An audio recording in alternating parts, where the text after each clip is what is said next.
Thank you for the 2 gifted tier 1 subs. I guess I will do a little ASMR preview. Time passed in weird intervals the last few years. Yeah, nah. COVID made everything seem like an eternity. I feel you there. Okay.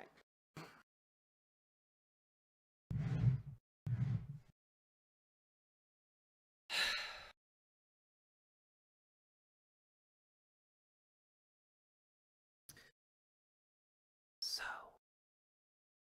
I went to the store the other day. I saw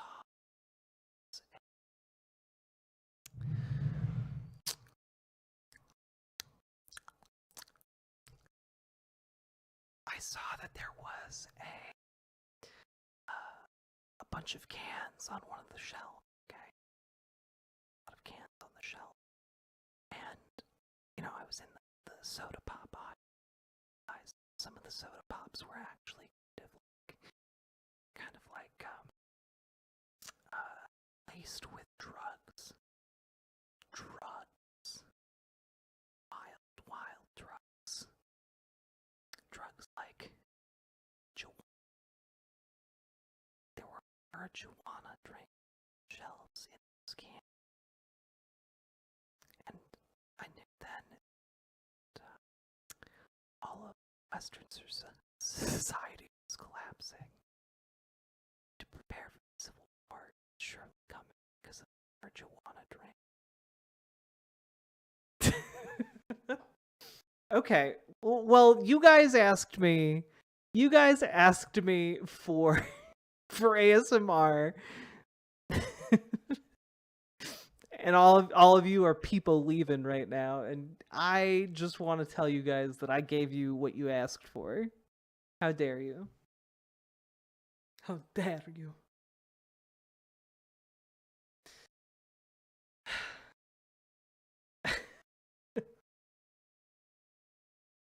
Paladin will always throw a wrench into the machinery just to see what happens.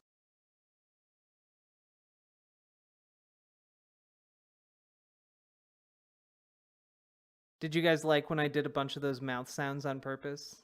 I hear that's like a key component of ASMR. I didn't leave. Damn right I will.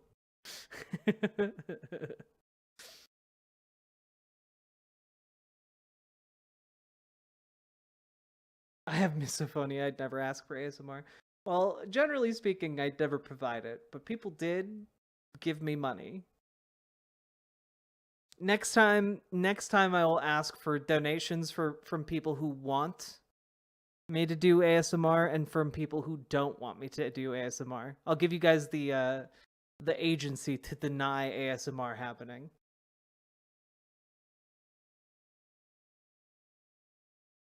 Listening to my mom chew makes me homicidal. Oh god, mouth sounds are like the absolute worst. Get that bag, girly pop. Yeah, you guys will have to have a little sub wars, which describes all of the wars you guys have. Still here, Captain? Smashing that like button. Hell yeah, anonymous. The ASMR arc. The ASM arc.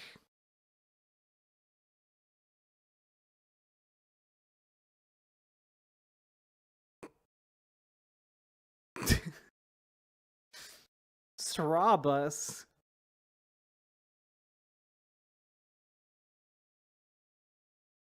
We're warring over the sub called Jack. Yeah, that's exactly what I meant.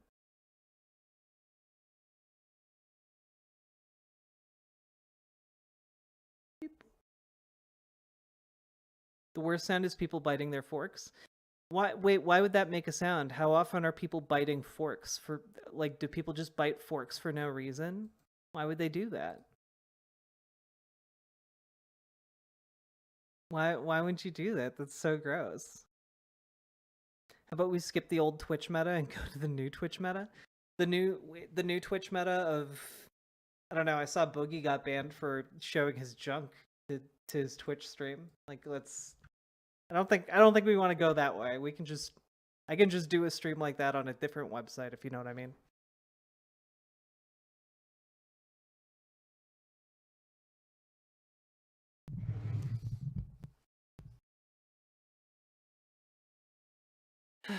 People should just stop eating in public. People should just stop eating. Embrace drinking your meals. Only drink your meals, preferably through direct injection into the stomach.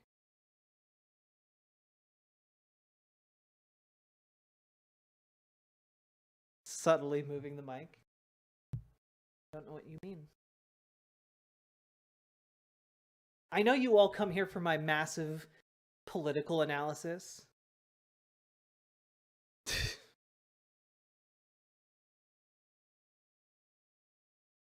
Embrace living in the wild and living off the land. Like true stream watchers.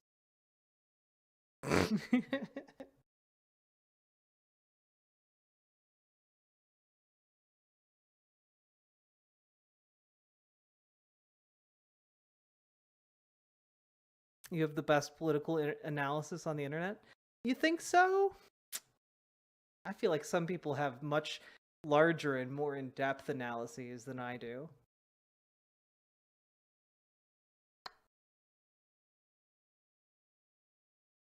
Oh, wooga.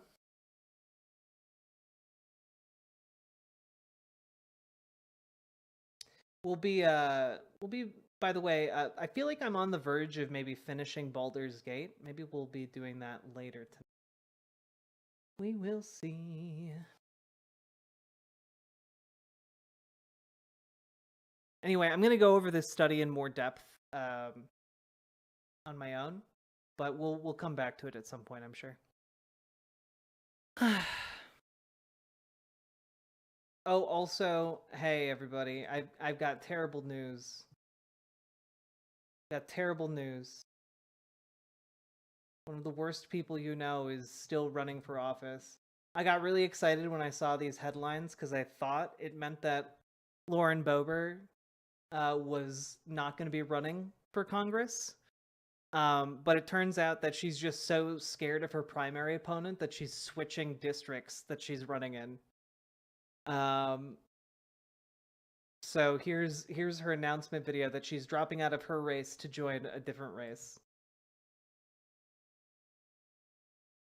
With your family and loved ones, I hope it was full of laughter and joy.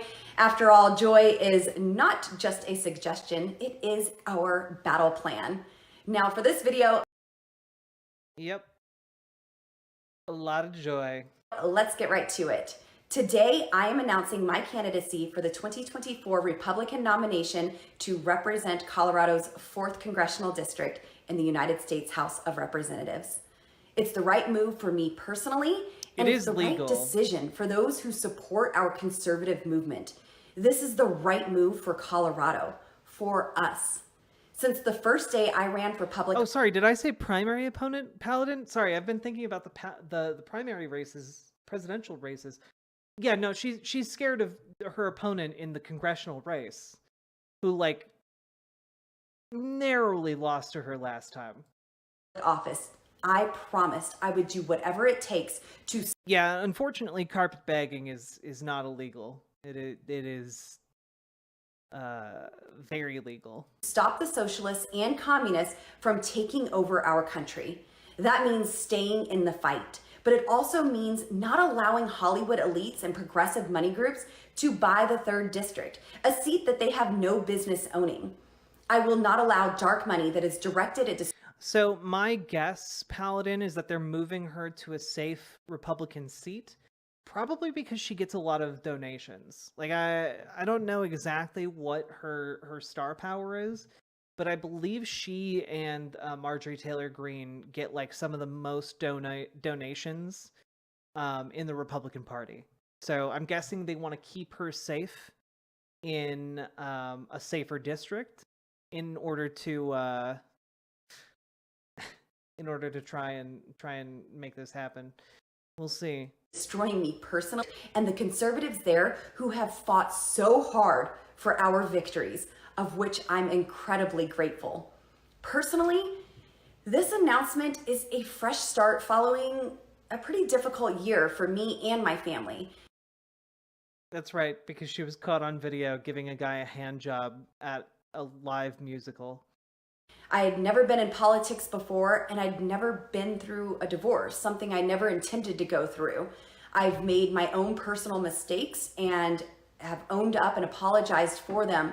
It's tested my faith, my strength, and my abilities both as a mom and a congresswoman. It's been humbling and challenging, but it's also given me perspective and helped me grow. I cannot put into words how grateful I am for everyone who has steadfastly stood alongside of me in the 3rd District and across America. The relationships we have cultivated over the past few years are deeply cherished and unbreakable. I feel like she must have some kind of dirt on somebody. Otherwise, they would have just told her, no way, don't run in the 4th. You made your bed, lay in it, you know? But I'm guessing that she like called in a couple favors, is switching over to the 3rd District, or switching to the 4th District rather, and is trying to remain a relevant public figure while they presumably try and cut their losses investing in her campaign's race. 2024 is going to be tough. We cannot lose the 3rd, and Colorado's 4th District is hungry for an unapologetic defender of freedom with a proven track record of standing strong for conservative principles. We have to protect our majority in the House, win the Senate, and win the presidency. Yeah, the exciting thing about this is that her announcing that she's pulling out of Colorado's 3rd District is essentially saying that in 2024, Dems are going to flip that seat, which is very, very fun.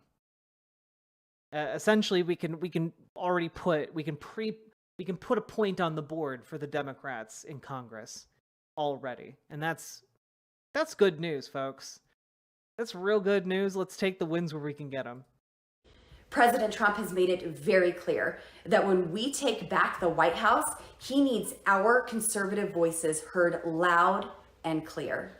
I love Colorado's 3rd, and I will continue working as hard as I can for the remainder of my term to be a great representative for everyone in this district. But I also spent years living on the Front Range and years representing rural America. The 3rd and 4th congressional districts What America? Years representing rural America. Rural America? Rural America. Rural America. Years representing rural America. The 3rd and 4th congressional districts comprise nearly 85% of Colorado's footprint and have less than 20 people per square mile. Rural America deserves... I know she's saying rural, but all I can think of is the bit from 30 Rock. The rural juror.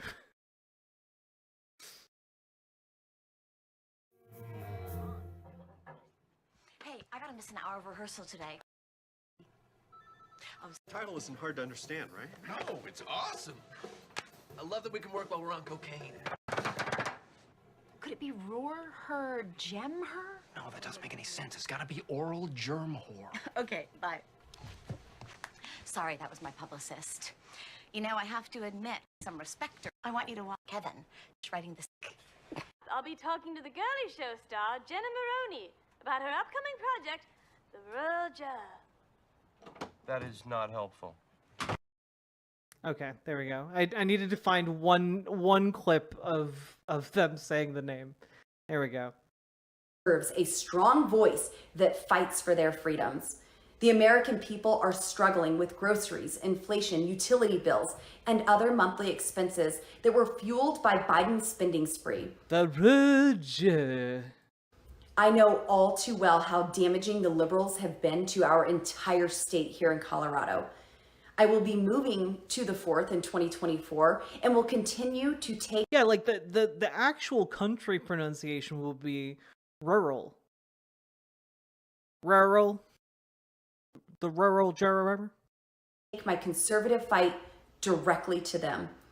And the Aspen donors, George Soros, and Hollywood actors that are trying to buy this seat, well, they can go pound sand. We aren't going to give them the opportunity to steal the 3rd. Republicans will hold the 3rd, and I'll proudly represent the 4th, and Republicans will be stronger for it. The future of our country is on the line. I'm going to continue to fight every day to secure the border, put a stop to Bidenomics, and reduce inflation, increase water storage, support ranchers and farmers, responsibly develop... Can I just say, it's very funny to me that, like, she's a congressperson, right? This is like an official, like a pretty big deal, like a pretty big official thing to announce.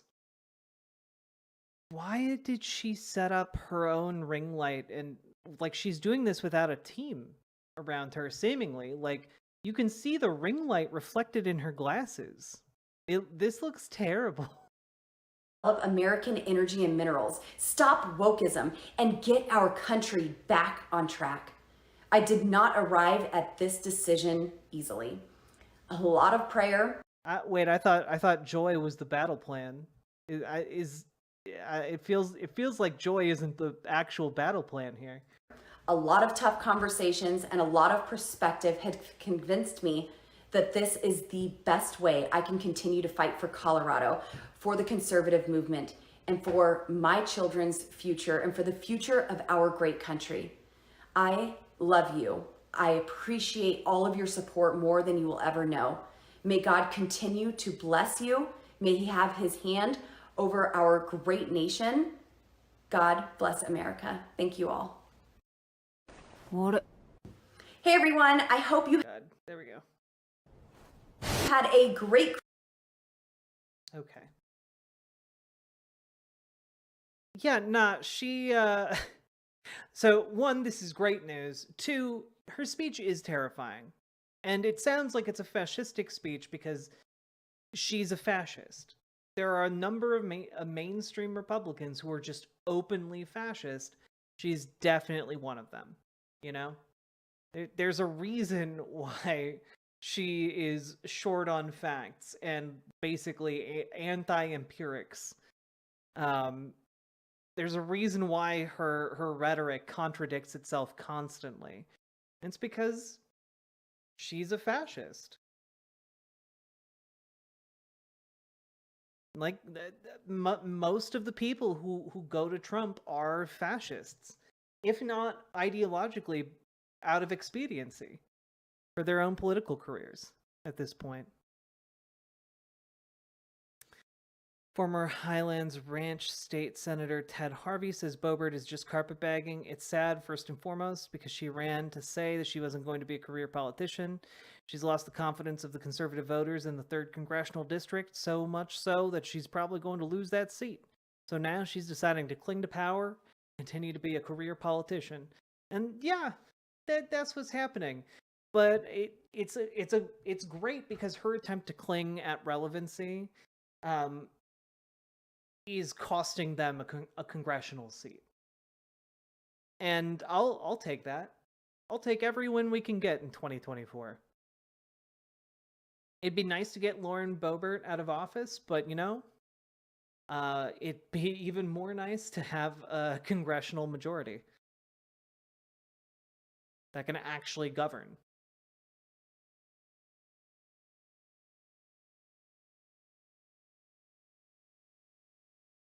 Wait, Josh Hawley has never lived in Missouri? Wait, what?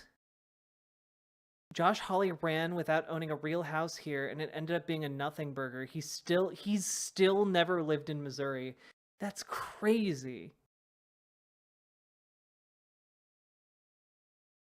It would be funny if she loses Colorado the Colorado 4th district. That would be very funny. I don't know what the chances are there of that happening, considering it's a fairly safe red district, but it would be very, very funny.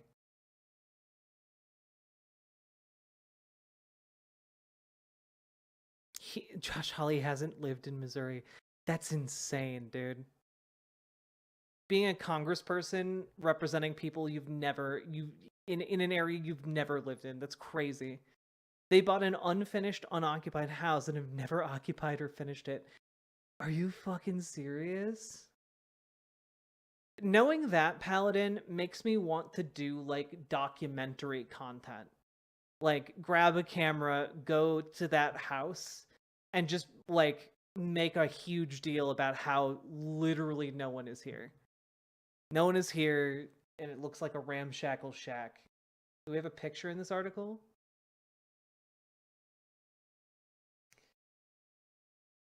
This is from 2020. It is in possible violation of voter registration law that Republican Missouri Senator Josh Hawley is registered to vote at his sister's home. It's his sister's home? And he actually lives in Virginia? He's building a new house that's in Ozark too, but it's not yet living there, though he's really supposed to have a legal residence in Missouri. That's crazy. In 2018, Hawley went after his opponent, Democratic Senator Claire McCaskill, for not spending enough time in Missouri. He doesn't even live there.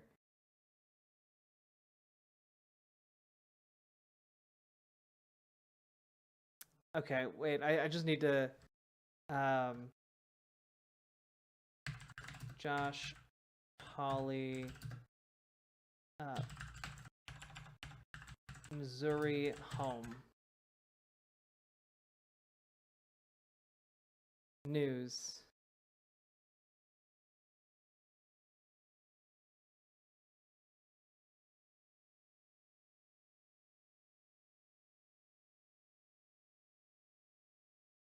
Like, I feel like is there an address?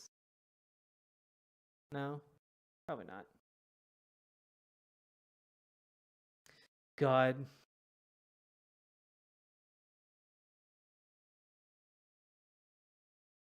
Imagine me living in another state, then I ran for office by claiming residency at my parents' house. I'd feel like a total loser doing that. I just want to see, like, is the house, like, visibly, like, broken down? Like, it looks like, in my head, what they say when unfinished property is, like, they bought, like, an aging, decrepit mansion, and it's just, like, sitting there, imploding on itself. Like Crimson Peak.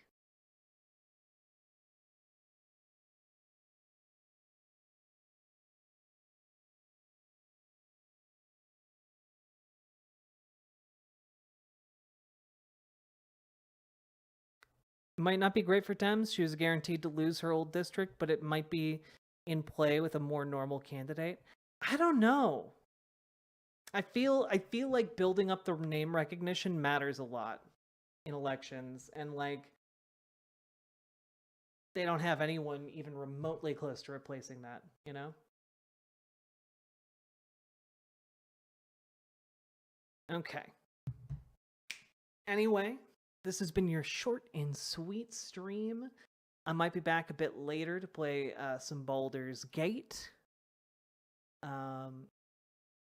And love y'all. see you on the Flippity Dippity, which was, believe it or not, the sign-off for my old podcast that you can listen to called The Best Games Period, and prior to that, the Indian Mojo Show. Anyway, y'all have a good one, and remember, hit the subscribe button, hit the like button, hit the follow button, hit all the buttons, and drop some subs or donos if you are able and willing, because it really helps put food on my table. What makes me able to do this show. So thank you all for supporting the stream today, and I'll be back either later tonight or tomorrow. Good night, everybody. Bye. We're gonna raid into Dylan Burns. Dylan Burns. All right. Hope y'all have a good one. Do do do do do do do do do do do do do do. Do do do do do do do do do do do do do do do do.